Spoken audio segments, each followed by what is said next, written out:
When you step into a room and feel a sense of balance, it's usually not just because of what is in it, but also how it's laid out. Welcome to GA Atelier, the podcast where intentional interior design meets mindful living.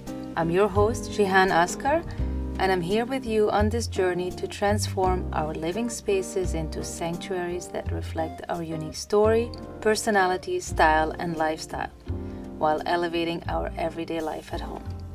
So step inside my design workshop and let's design your home together. So in last week's episode, we discussed how to create more flow in our living spaces to give that sense of ease. And this week, I want to actually focus more on one specific element, which is the layout of the space or a specific room. When you choose your furniture, the size and the arrangement of that furniture in the room is as important as how the pieces look. It's not just about filling spaces for functionality or even aesthetics. It's about creating an environment that evokes a sense of balance and harmony. It's how a space looks and how it feels. So, where and how do you start with your layout? Of course, the ideal way to start is with a clean slate, a blank canvas. But I do realize sometimes you just have furniture that is already there or that will have to stay for whatever reason.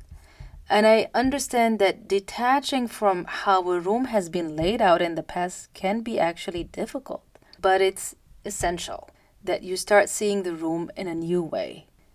You want to be able to see the space and the items in a different layout, a possibility at least. So try to remove at least a few items or move things around as much as possible, just to get started. Then the obvious next step is defining the function of the room. It's crucial to list all the activities you want to accommodate.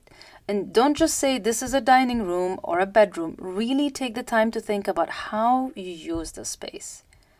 Understanding the room's purpose will help you in planning the layout that supports your lifestyle.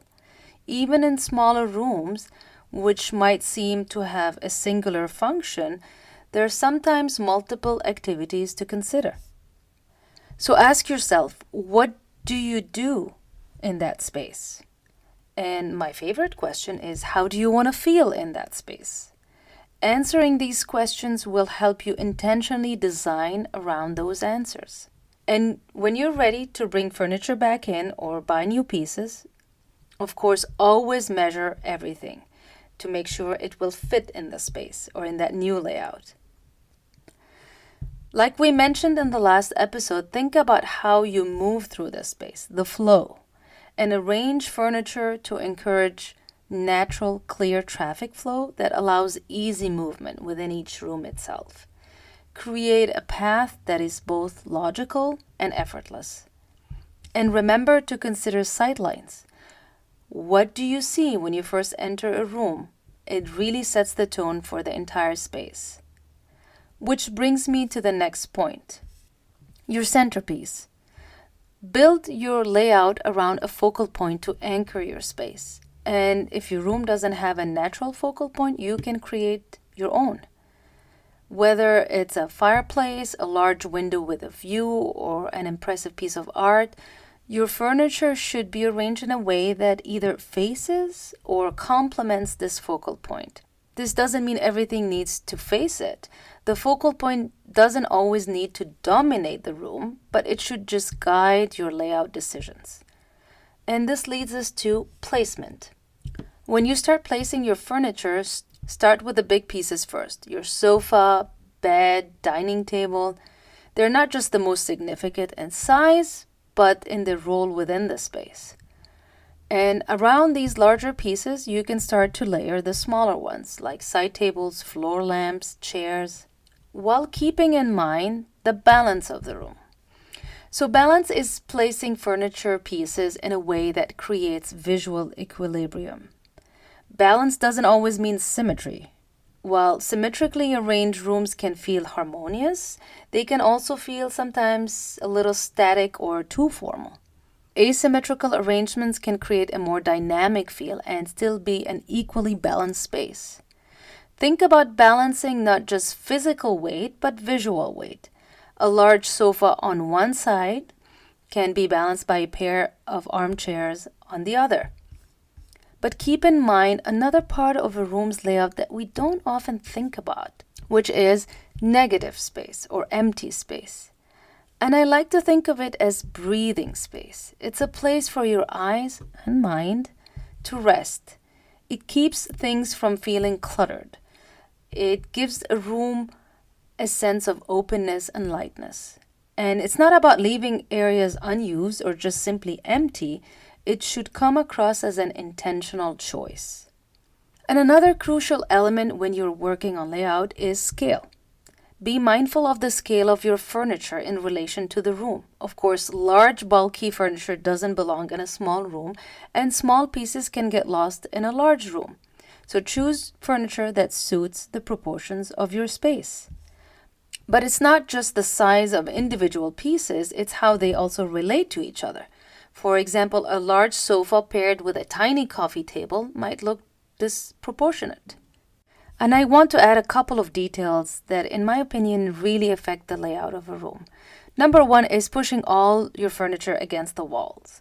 While it may seem like a way to maximize the space, and you would think it will make it look bigger, it actually creates a disconnected and visually smaller space. Instead, try floating furniture away from walls to create more intimate and connected arrangements. Even in smaller rooms, pulling furniture away just a few inches can create a more intimate and inviting atmosphere, especially in living rooms. Number two is small rugs. The tendency is to go with small rugs and treat it like it's just another piece of furniture or decor. But your rug grounds your arrangement and ties the room together. It should be a unifying piece. So measure your space before you buy a rug and make sure it is big enough for the space and that the furniture will be sitting at least partially on it. Layout and furniture arrangement is really both an art and science. You can measure all you want for the things to fit in the room, but you still have to visually create a balanced design that feels right.